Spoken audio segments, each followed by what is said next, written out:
So Anil Lad ಬಹಳಷ್ಟು ಜನ ವಿರೋಧ ವ್ಯಕ್ತಪಡಿಸಿದರು. ಕಲ್ಲು ಕಂಬ ಬೊಂಬಾಪತಿಯವರಂತೂ ಯಾವುದೇ ಕಾರಣಕ್ಕೂ ಅನಿಲ್ ಲಾಡ್ ಒಬ್ಬ ಮನುಷ್ಯನೇ ಅಲ್ಲ, ಅವರು ಭ್ರಷ್ಟಾಚಾರದ ಕೂಪ ಅಂತೆಲ್ಲ ಅವ್ರನ್ನ ಬಣಿಸಿದರು. ಅದಾದಮೇಲೆ ಬಾಬು ಕೂಡ ಹೇಳಿದರು, ನಾನು ಯಾವುದೇ ಕಾರಣಕ್ಕೂ ಅನಿಲ್ ಲಾಡ್ ಪರವಾಗಿ ನಾನು ಪ್ರಚಾರಕ್ಕೆ ಬರೋದಿಲ್ಲ ಅಂತ ದಿವಾಕರ್ ಬಾಬು ಘೋಷಣೆ ಮಾಡಿದರು.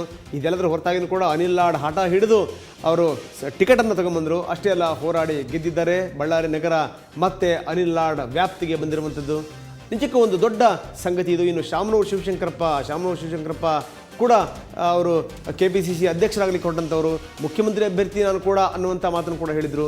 ಶಾಮನೂರು ಶಿವಶಂಕರಪ್ಪ ಗೆದ್ದಿದ್ದಾರೆ. ಪಕ್ಕದಲ್ಲಿ ಅವರ ಮಗನೂ ಕೂಡ ಗೆಲ್ಲಿಸಿದ್ದಾರೆ ದಾವಣಗೆರೆ ದಕ್ಷಿಣದಿಂದ.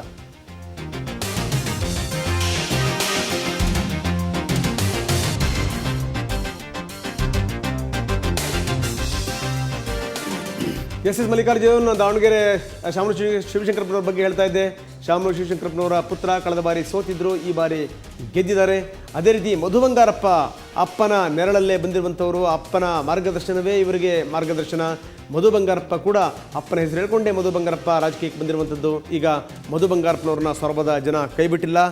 ಬಂಗಾರಪ್ಪನವರ ನೆನಪಲ್ಲಿ ಮಧು ಬಂಗಾರಪ್ಪನವರು ಕೈ ಹಿಡಿದಿದ್ದಾರೆ. ಮಧು ಬಂಗಾರಪ್ಪ ಅಣ್ಣ ಕುಮಾರ್ ಬಂಗಾರಪ್ಪನವ್ರನ್ನ ಸೋಲಿಸಿದ್ದಾರೆ. ಜೊತೆಗೆ ಸಚಿವರಾಗಿದ್ದಂಥ ಮಾಜಿ ಸಚಿವ ಹಾಲಪ್ಪನವ್ರನ್ನು ಕೂಡ ಸೋಲಿಸಿದ್ದಾರೆ. ಇನ್ನು ಗೆದ್ದಂಥ ಪ್ರಮುಖರು DN ಜೀವರಾಜ್ ಶೃಂಗೇರಿಯಿಂದ ಗೆದ್ದಿದ್ದಾರೆ. ಮತ್ತೊಬ್ಬರು M ಕೃಷ್ಣಪ್ಪ, ವಿಜಯನಗರದ ವೀರಪುತ್ರ, ವಿಜಯನಗರದಿಂದ ಗೆದ್ದಿರುವಂಥ ಕೃಷ್ಣಪ್ಪ.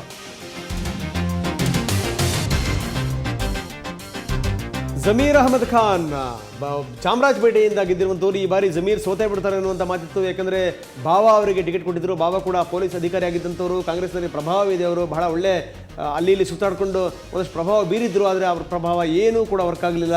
ಇವರಿಬ್ಬರು ಅಲ್ಪಸಂಖ್ಯಾತರು. ಇಂಥ ಸಂದರ್ಭದಲ್ಲಿ ನಾವು ಯಾರಿಗಾರೆ ಬೇರೆಯವ್ರಿಗೆ ಟಿಕೆಟ್ ಕೊಟ್ಟರೆ ವರ್ಕೌಟ್ ಆಗುತ್ತೆ ಅಂತ ಬಾಬು ಗಣೇಶ್ ಅವರಿಗೆ ಟಿಕೆಟ್ ಕೊಟ್ಟರು BJPಯವರು. ಬಾಬು ಗಣೇಶ್ ಅವರ ವರ್ಚಸ್ಸು, ಅವರು ಒಳ್ಳೆ ಕೆಲಸ ಮಾಡಿದ್ದಾರೆ ಕಾರ್ಪೊರೇಟರ್ ಆಗಿ, ಆದರೆ ಯಾವುದೂ ಕೂಡ ವರ್ಕೌಟ್ ಆಗಲಿಲ್ಲ. ಜಮೀರ್ ಅಹಮದ್ ಚಾಮರಾಜಪೇಟೆಯಲ್ಲಿ ಅವರೇ ಒಡೆಯರು. ಮತ್ತೊಮ್ಮೆ ಬಹಳ ಆಶ್ಚರ್ಯಕರ ಸಂಗತಿ ಅಂದರೆ ಅರವಿಂದ್ ಲಿಂಬಾವಳಿ ಕಾರ್ಪೊರೇಷನ್ ಎಲೆಕ್ಷನ್ ಆದಂಥ ಸಂದರ್ಭದಲ್ಲಿ ಇಬ್ಬರು ಮಾತ್ರ ಗೆಲ್ಲಿಸಲಿಕ್ಕೆ ಸಾಧ್ಯ ಆಗಿತ್ತು ಕಾರ್ಪೊರೇಟರ್ಗಳನ್ನು. ಈ ಬಾರಿ ಅರವಿಂದ್ ಲಿಂಬಾವಳಿ ಭವಿಷ್ಯ ಏನಾಗುತ್ತೋ ಅನ್ನುವಂಥ ಆತಂಕ ಇತ್ತು. ಆದರೆ ಅರವಿಂದ್ ಲಿಂಬಾವಳಿ ಅಷ್ಟು ಸುಲಭವಾಗಿ ಬಿಟ್ಟು ಕೊಡಲಿಲ್ಲ ಅವರು ಕ್ಷೇತ್ರವನ್ನು.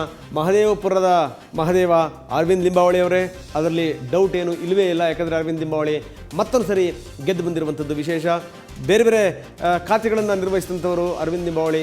ಮೊನ್ನೆ ಆರೋಗ್ಯ ಖಾತೆಯನ್ನು ಕೂಡ ಅರವಿಂದ್ ಲಿಂಬಾವಳಿ ನಿರ್ವಹಿಸಿದರು. ಅಂತೂ ಇಂತೂ ಅರವಿಂದ್ ಲಿಂಬಾವಳಿ ಅವರಿಗೆ ಅವರ ಜಯಕ್ಕೆ ಜನ ಲಿಂಬೆಹುಳಿ ಹಿಂಡಿಲ್ಲ. ಅರವಿಂದ್ ಲಿಂಬಾವಳಿ ಮಹದೇವಪುರದ ಮಹದೇವ.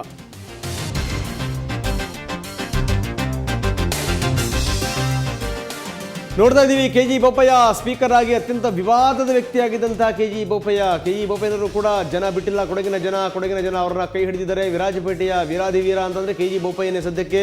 ಇನ್ನು ಸಂತೋಷ್ ಲಾಡ್, ನಿಜಕ್ಕೂ ಸಂತೋಷ್ ಲಾಡ್ ಕಲಘಟಕಿಯಿಂದ ಗೆದ್ದಂಥವ್ರು. ಕಳೆದ ಬಾರಿ ಸಂತೋಷ್ ಲಾಡ್ ಒಳ್ಳೆ ಹೆಸರನ್ನು ಗಳಿಸಿದಂಥವ್ರು. ಆದರೆ ಈ ಬಾರಿ ಎಲ್ಲರ ಕಡೆಗೆ ಅವ್ರು ವರ್ಚಸ್ ಕುಗ್ಗಿದೆ ಅನ್ನುವಂಥ ಮಾತಿತ್ತು. ಈ ಸರಿ ಸಂತೋಷ್ ಲಾಡ್ ಸೋಲುವಂಥ ಭೀತಿ ಎದುರಿಸ್ತಾ ಇದ್ದಾರೆ ಅಂತ. ಆದರೆ ಯಾವುದೂ ಕೂಡ ವರ್ಕೌಟ್ ಆಗಿಲ್ಲ. ಸಂತೋಷ್ ಲಾಡ್ ಕಲಘಟಕಿನಲ್ಲಿ ಎಲ್ಲ ವಿರೋಧಗಳನ್ನು ಎದುರಿಸಿ ಸಂತೋಷ್ ಲಾಡ್ ಗೆದ್ದಿದ್ದಾರೆ. ಮತ್ತೊಮ್ಮೆ ವಿಜಯ ಪತಾಕೆಯನ್ನು ಹಾರಿಸಿದ್ದಾರೆ.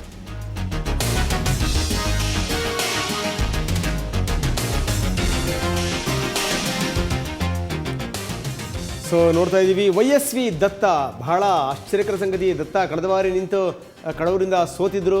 ದತ್ತ ಅವರ ಜನಾಂಗದ ಬೆಂಬಲರು ಈ ಬ್ರಾಹ್ಮಣ ಸಮುದಾಯಕ್ಕೆ ಸೇರಿದಂಥವರು.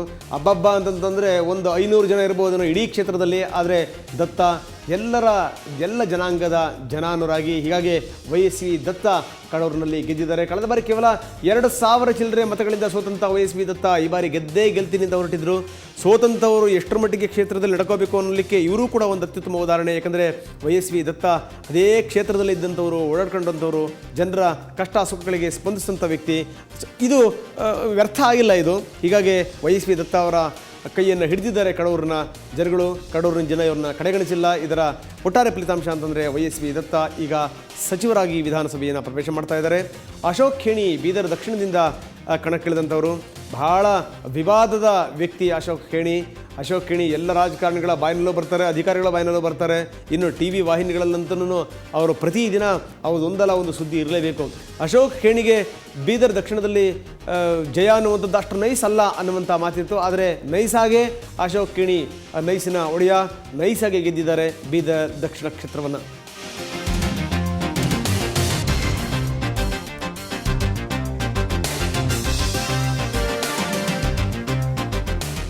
ಇನ್ನು ಗಮನಿಸಲೇಬೇಕಾದಂಥ ಅಂಶ ಅಂತಂತಂದರೆ 20 ಜನರನ್ನ ಯಾವುದೇ ಮುಲಾಜಿಲ್ದೇ ಜನ ಸೋಲಿಸಿದ್ದಾರೆ. ಮಂತ್ರಿಗಳಾಗಿದ್ದಂಥವ್ರನ್ನ ಮಂತ್ರಿಗಳು, ಮಾಜಿ ಮುಖ್ಯಮಂತ್ರಿಗಳು ಮಣ್ಣು ಮುಕ್ಕಿದ್ದಾರೆ. ಯಾರ್ಯಾರ ಮಹಾನುಭಾವರು ತೋರಿಸ್ತೀವಿ ಸಣ್ಣ ವಿರಾಮದ ನಂತರ.